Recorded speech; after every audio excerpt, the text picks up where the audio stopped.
여러분, 오늘 시장에서 상한가 간 종목들 보신 분들은 아마 링크드라는 이름이 눈에 들어오셨을 겁니다. 전일 대비 29.92% 오른 482원. 상한가로 마감했습니다. 그런데 여기서 중요한 건 그냥 계약 하나 나와서 올랐다, 이 정도로 보면 안 된다는 겁니다. 왜냐하면 이 종목은 단순히 오늘 계약 공시 하나로 튄 종목이 아니라 2월부터 4월까지 이어진 자금 조달, 최대 주주 지분 변화, 주식 병합, 사업 목적 확대, 그리고 이번 공급 계약 정정 공시까지 여러 재료가 한 방향으로 엮이면서 시장의 스토리를 만들고 있는 종목이기 때문입니다. 즉, 오늘 하루만 보면 안 되고 최근 몇 달 흐름 전체를 같이 봐야 됩니다. 자, 그럼 가장 먼저 오늘 급등의 직접 원인부터 정확히 짚어보겠습니다. 링크드는 4월 16일 서울지방조달청과 약 10억 9,796만 4천원 규모의 신기술융합 콘텐츠 제작 및 운영 계약을 체결했다고 공시했습니다. 이 계약 규모는 2025년 연결 매출액의 10.5% 수준입니다. 계약 기간은 4월 15일부터 11월 30일까지고 수요 기간은 한국 AI 실감 메타버스 콘텐츠 협회로 알려졌습니다. 여기까지만 보면 11억짜리 계약이네, 그럼 호재네, 이렇게 단순하게 보실 수 있습니다. 그런데 시장은 단순 계약보다 그 계약이 어떤 이미지로 소비되느냐에 더 크게 반응합니다. 이번 계약 명칭에 신기술융합 콘텐츠, 그리고 수요기간 이름에 AI, 실감, 메타버스 같은 단어가 들어가죠. 그러면 원래 진동모터 회사였던 링크드가 갑자기 AI, 콘텐츠, 메타버스, 디지털 융합 쪽 스토리까지 붙일 수 있는 그림이 만들어집니다. 실제로 회사의 본업은 스마트폰용 진동모터 등 전자부품 제조업체인데, 이번 계약은 시장에서 완전히 다른 결로 해석될 여지를 줬습니다. 그리고 진짜 포인트는 같은 날 나온 기재정정 공시입니다. 4월 16일 정정 공시에는 계약기간 및 대금 지급 조건이 추가 명시됐고, 계약 구분은 총액 계약 지급 방법은 직불 지체상 금률은 0.125%로 정리됐습니다. 즉, 시장은 그냥 계약보다 내용이 보다 구체화된 계약으로 받아들였고, 그게 다음날 상한가 심리로 이어졌다고 볼 수 있습니다. 실제 관련 기사들도 이번 상한가의 핵심 배경을 공급계약 공시정정에 따른 투자심리 자극으로 설명했습니다. 여기서 우리가 꼭 체크해야 할 부분이 있습니다. 이 종목은 지금 실적이 좋아서 오르는 종목이 아닙니다. 이건 굉장히 중요합니다. 링크드의 2025년 연결 기준 실적을 보면 매출은 104억 5,527만 9,389원, 영업손실은 72억 984만 6,700원입니다. 감사보고서 기준으로도 적자 상태가 이어지고 있습니다. 즉, 펀더멘털만 놓고 보면 폭발적 실적 턴어라운드 종목이라고 보긴 어렵습니다. 그래서 지금 주가를 움직이는 핵심은 실적이 아니라 이야기, 구조 변화, 수급의 결합입니다. 그러면 여기서 질문이 생깁니다. 원래 진동모터 만드는 회사가 왜 갑자기 이런 계약을 따고, 왜 시장은 여기에 이렇게 강하게 반응했을까? 그 배경에는 3월의 변화가 있습니다. 먼저 2월 2일 링크드는 보통주 225만 2254주 규모의 제3자 배정 유상증자를 결정했습니다. 목적은 운영자금 조달이었고 발행가는 444원이었습니다. 그리고 3월 6일 공시된 대량 보유 상황 보고서에 따르면 최대 주주 민용재의 보유 비율은 직전 28.28%에서 30.62%로 올라갔습니다. 보고 사유도 명확합니다. 제3자 배정 유상증자 납입에 따른 변동 보고, 즉 최근의 구조 변화는 말 그대로 실제 지분 구조 변화와 함께 진행된 겁니다. 이건 시장에서 어떻게 해석되냐? 첫째, 최대 주주가 지분을 늘렸다는 건 경영권 방어 혹은 향후 사업 전개 의지를 시장에서 긍정적으로 읽을 여지가 있습니다. 둘째, 새로운 사업이나 구조 재편을 추진할 때 최대 주주의 지배력이 강화되는 흐름은 테마주 시장에서 늘 주목받는 포인트입니다. 물론 이것이 곧바로 무조건 좋다는 뜻은 아닙니다. 유상증자는 결국 희석 이슈가 있고 실적이 받쳐주지 않으면 기대감만으로 오래 버티기 어렵기 때문입니다. 하지만 적어도 최근 링크드의 움직임은 무기력하게 방치된 종목이 아니라 무언가를 계속 만들고 있는 종목이라는 이미지를 시장에 주고 있습니다. 이건 분명합니다. 또 하나 굉장히 중요한 이벤트가 3월 10일 주식병합 결정입니다. 링크드는 액면가를 100원에서 500원으로 바꾸는 5대1 주식병합을 결정했습니다.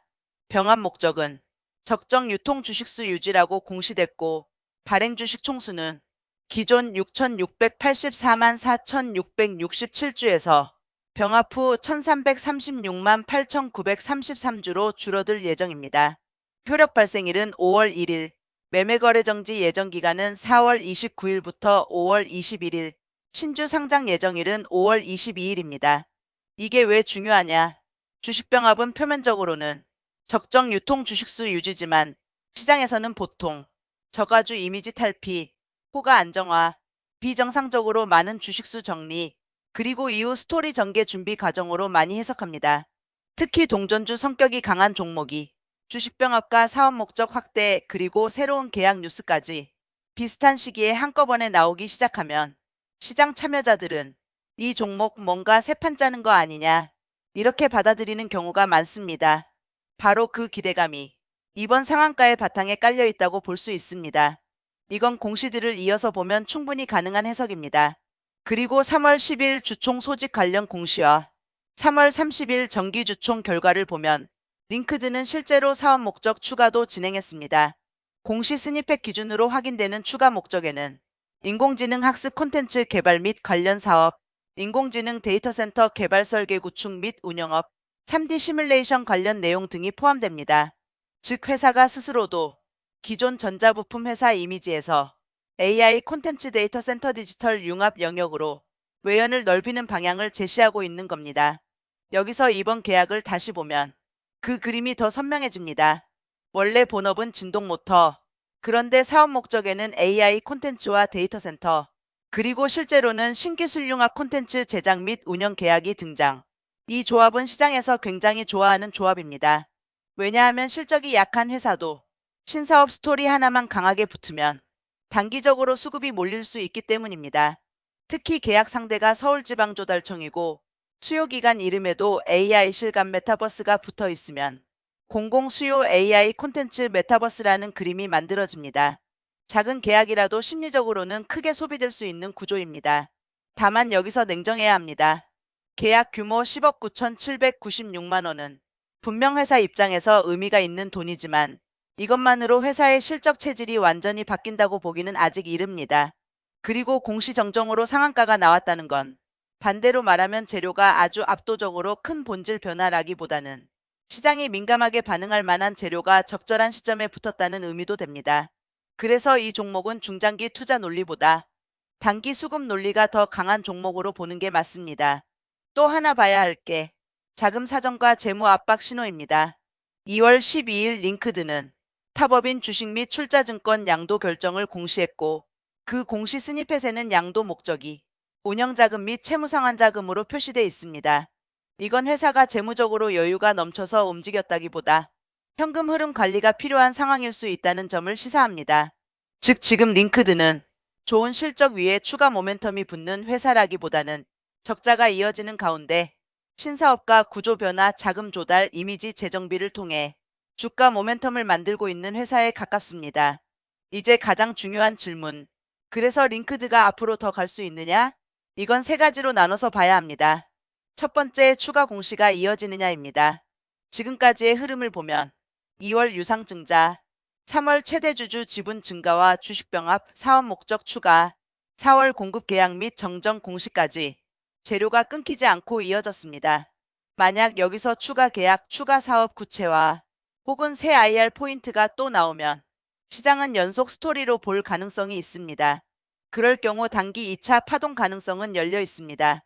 두 번째, 상한가 다음날 거래 대금과 눌림의 질입니다. 상한가 종목은 다음날이 더 중요합니다. 갭만 크게 띄우고 바로 밀리면 그건 단기 과열 해소일 가능성이 높고 반대로 눌림이 와도 거래가 죽지 않고 전일 상한가 가격대 근처에서 버티면 시장에서는 한 번 더 보려고 합니다. 이번 링크드는 상한가 자체보다 그 상한가가 정리되는 방식이 중요합니다. 이 부분은 차트 기술적 판단이 아니라 전형적인 단기 수급주의 체크 포인트입니다. 이건 오늘 가격 데이터와 재료 구조를 함께 보면 나오는 해석입니다. 세 번째, 주식병합 전후 기대감 지속 여부입니다.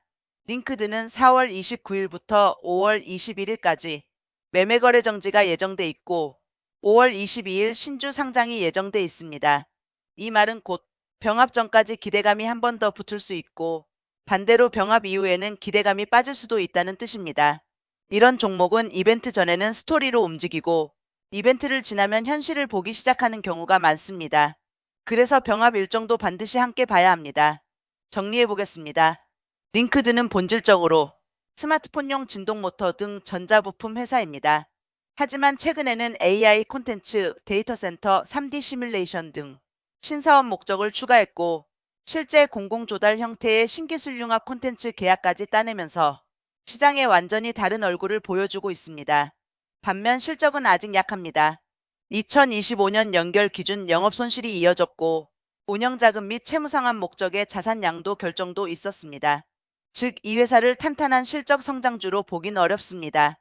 오히려 지금은 재무 부담이 남아있는 상태에서 구조 변화와 스토리로 시장의 시선을 끌고 있는 종목에 가깝습니다. 그래서 결론은 이겁니다. 링크드는 지금 가치주라기보다 이벤트 드리븐 종목, 중장기 실적주라기보다 단기 모멘텀 종목, 그리고 단순 전자부품 주라기보다 신사업 스토리를 붙여 재평가를 시도하는 종목으로 보는 게 맞습니다. 이 해석은 최근 공시들의 배열과 시장 반응을 종합한 판단입니다. 여러분, 링크드는 지금 실적이 주가를 끌어올리는 종목이 아닙니다. 공시가 흐름을 만들고 흐름이 심리를 만들고 심리가 수급을 만들고 있는 종목입니다. 그래서 이런 종목은 늦게 쫓아가면 고점에 물릴 수 있고 반대로 구조를 이해하고 대응하면 짧게는 큰 변동성을 수익으로 바꿀 수도 있습니다. 다만 꼭 기억하셔야 합니다. 최근의 상한가는 분명 강한 신호였지만 그 신호의 바탕에는 아직 적자 실적과 재무 부담도 함께 존재합니다. 그러니까 이 종목은 좋은 회사냐보다 지금 시장에 어떤 스토리로 이 회사를 거래하고 있느냐를 봐야 하는 종목입니다. 항상 말씀드리지만 이 영상은 매수매도 추천이 아니고 여러분의 투자 판단을 돕기 위한 분석입니다.